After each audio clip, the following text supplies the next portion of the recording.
प्यारे विद्यार्थियों, नमस्कार। बृहन मुंबई महानगर पालिका शिक्षण विभाग वर्चुअल ट्रेनिंग सेंटर में आप सभी का हार्दिक स्वागत है। आपका वर्चुअल मार्गदर्शक जयप्रकाश आर मिश्रा। चलिए हम सीखने के लिए तैयार हो जाते हैं। आज हम लोग कक्षा 10वीं विज्ञान भाग 1 के बारे में सीखेंगे।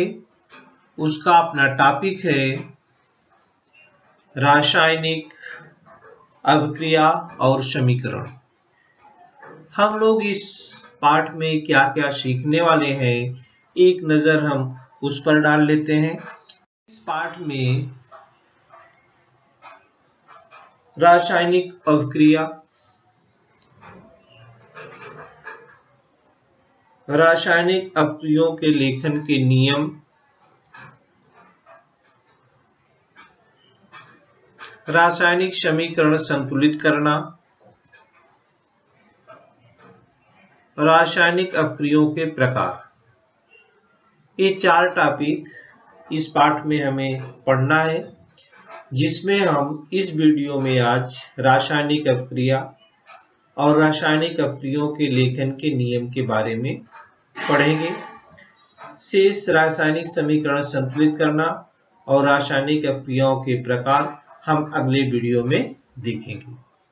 तो बच्चों, रासायनिक अभिक्रिया क्या है? Chemical reaction.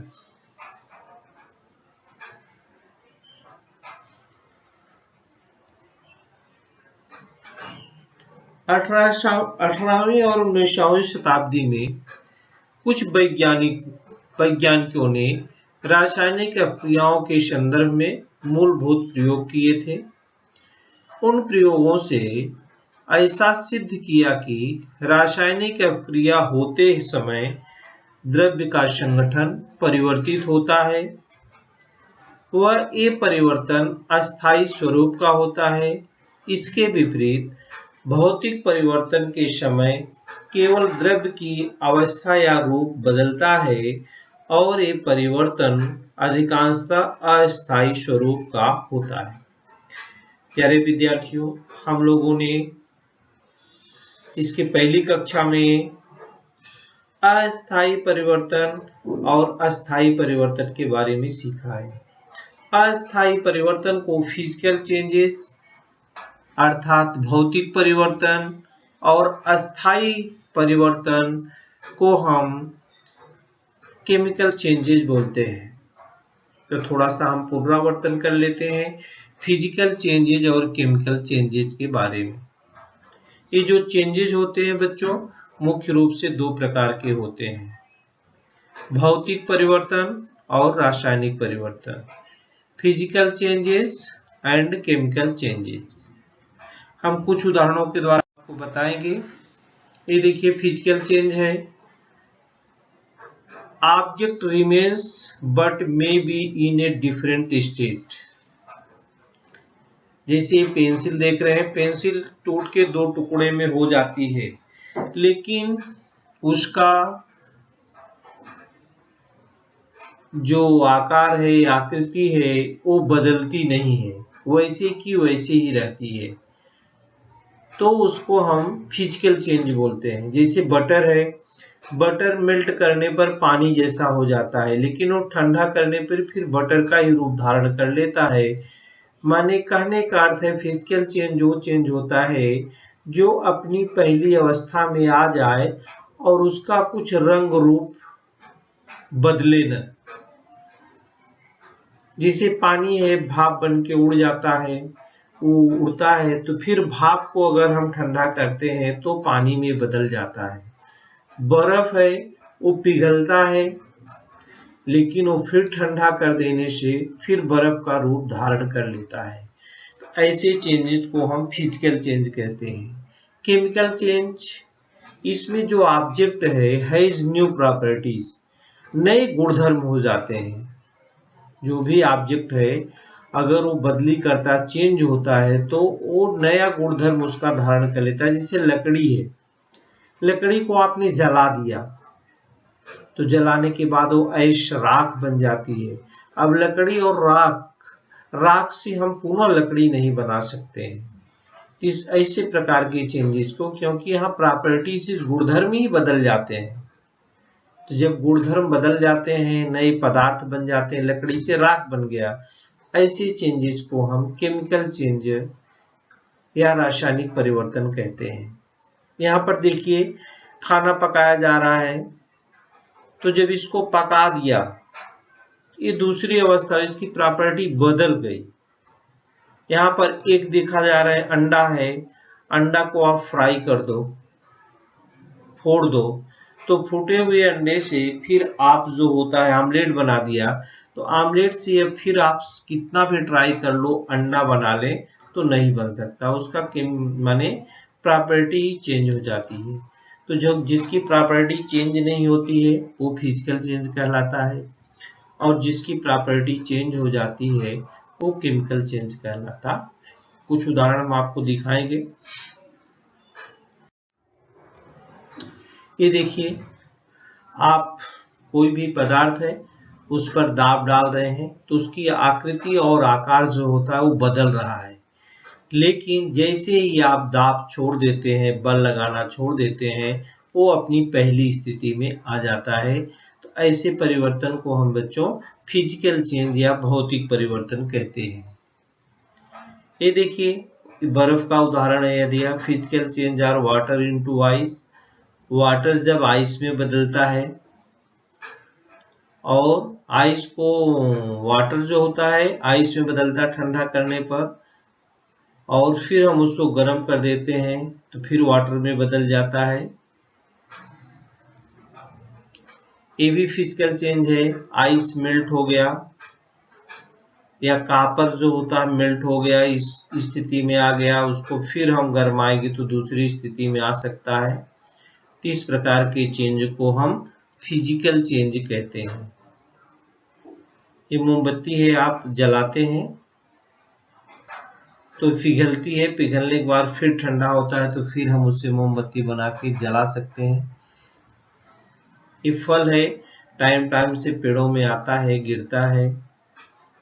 तो बच्चों, इस प्रकार के चेंज को हम फिजिकल चेंज कहते हैं, माने जिसकी प्रॉपर्टी बदलती नहीं है, माने उसको हम पुनः प्राप्त कर सकते हैं। जो पदार्थ बदली हो रहा है, बदलने के बाद भी वह अपनी पहली अवस्था में आ जाता है। ऐसे चेंजेस को हम भौतिक परिवर्तन या फिजिकल चेंजेस कहते हैं। आगे चलते हैं हम। दूसरा उदाहरण हम रासायनिक परिवर्तन दिखाते हैं आपको। ये देखिए, ये बीकर में कलर था, उसमें दूसरा कुछ डाल दिया केमिकल, बीकर के कलर का रंग बदल गया। अब इसको आप कहें कि रंग को जैसे लाल कलर में था फिर से ला सकते हैं, नहीं ला सकते हैं, इसकी प्रॉपर्टी ही बदल गई। इसकी प्रॉपर्टी क्या हो गई? बदल गई। यहाँ भी उदाहरण आपको दिख रहा है,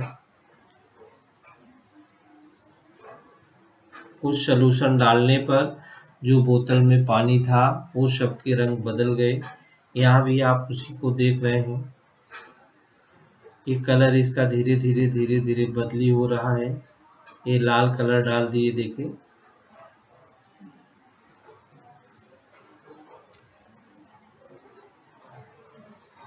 ये सब रासायनिक परिवर्तन के उदाहरण है। माने जब क्रिया हुई, दो पदार्थों के बीच में जब क्रिया हो रही है तो उसके रंग रूप आकृति जो होते हैं सब बदल जा रहे हैं, उसकी प्रॉपर्टी भिन्न हो जा रही है, उसको हम पहली जैसी अवस्था में फिर से ला नहीं सकते हैं। तो ऐसे ये देखिए, ये लोहा है, इसमें जंग लग जा रहा है।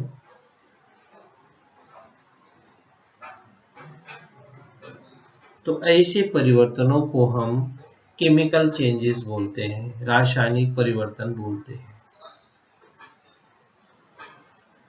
तो हमने आपको चेंजेस दो प्रकार के होते हैं, फिजिकल चेंजेस और केमिकल चेंजेस।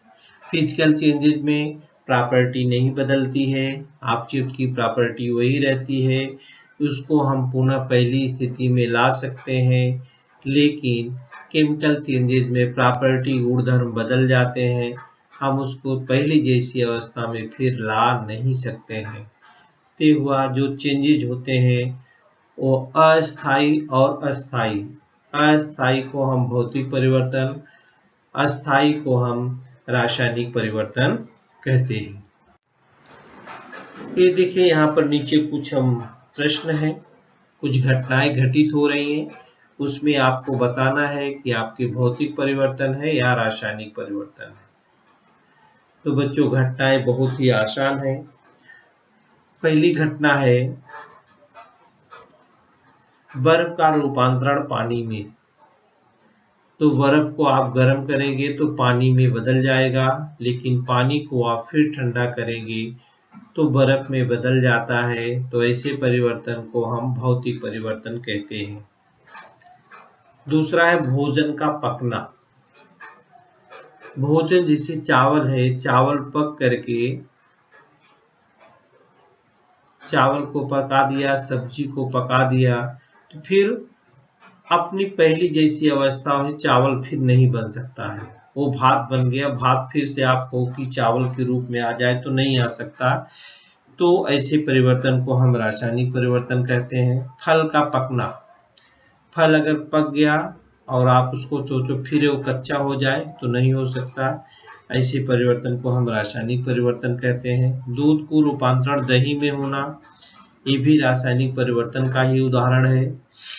दूध से आप दही बना दिए, फिर दही से आप दूध नहीं बना सकते हैं। पानी का रूपांतरण वाष्प में होना, पानी को आप गर्म करेंगे वाष्प में बदल जाएगा, लेकिन वाष्प को आप ठंडा करेंगे फिर पानी में बदल सकते हैं। ऐसे परिवर्तन को हम भौतिक परिवर्तन कहते हैं। ये तो हुआ रासायनिक परिवर्तन के बारे में। जठर में अन्न का पाचन, ये भी जो है रासायनिक परिवर्तन है। जठर में पेट में अन्न का पाचन होता है, ये भी रासायनिक परिवर्तन। आगे है रासायनिक अपक्रिया। रासायनिक अपक्रिया दो या दो से अधिक पदार्थ मिलकर एक या एक से अधिक नए गुणधर्म वाले पदार्थों का निर्माण करते हैं। जैसे हाइड्रोजन और ऑक्सीजन मिलकर के पानी का निर्माण करते हैं। और किसी भी रासायनिक अपक्रिया को भौतिक विधियों से उलट नहीं किया जा सकता है। रासायनिक अपक्रिया में शामिल होते हैं अवस्था में परिवर्तन, रंग में परिवर्तन, तापमान में परिवर्तन, गैस का उत्सर्जन, वाष्पीकरण, ऊर्ध्वपातन, आसवन, अपकेंद्रीकरण।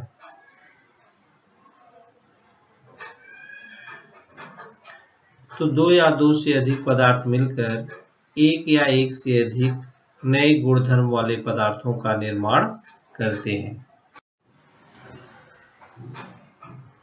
दैनिक जीवन में होने वाली रासायनिक अपक्रियाएं क्या क्या है बच्चों? अपने भोजन का पाचन, ये रासायनिक अपक्रियाएं हैं। श्वसन, रासायनिक अपक्रियाएं हैं। लोहे पर जंग लगना, रासायनिक अपक्रियाएं हैं। और दही का बनना, ये सब क्या है? रासायनिक अपक्रियाएं हैं। ये हमारी रासायनिक अपक्रियाएं हमारे दैनिक जीवन में घटित होती है, हमारे दैनिक जीवन में घटित होती हैं। अभिकारक क्या है? ऐसे पदार्थ जो किसी रासायनिक अपक्रिया में भाग लेते हैं। और उत्पाद क्या है? ऐसे पदार्थ जिनका निर्माण रासायनिक अपक्रिया में होता है। जैसे हाइड्रोजन और ऑक्सीजन मिलकर पानी बनाते हैं, तो हाइड्रोजन और ऑक्सीजन इसको हम अभिकारक बोलते हैं। और उत्पाद जो बन जाता है पदार्थ, उसको हम उत्पाद बोलते हैं। ऐसे पदार्थ जो किसी रासायनिक अपक्रिया में भाग लेते हैं, जैसे हाइड्रोजन और ऑक्सीजन मिला तो उससे निर्माण हुआ पानी का, तो ऐसे पदार्थ जिनका निर्माण रासायनिक अभिक्रिया में होता है उसको हम क्या बोलते हैं? उत्पाद। इसको हम समीकरण के रूप में कैसे लिखते हैं? रासायनिक समीकरण, वहां पर हाइड्रोजन प्लस ऑक्सीजन था तो निकला क्या? पानी बना, H2O बना। तो H2O उत्पाद कहलाया। रासायनिक समीकरण किसे कहते हैं? केमिकल रिएक्शन जिसको हम बोलते हैं। रासायनिक अभिक्रिया को रासायनिक समीकरण द्वारा निरूपित किया जाता है। जो रासायनिक अभिक्रियाएं होती हैं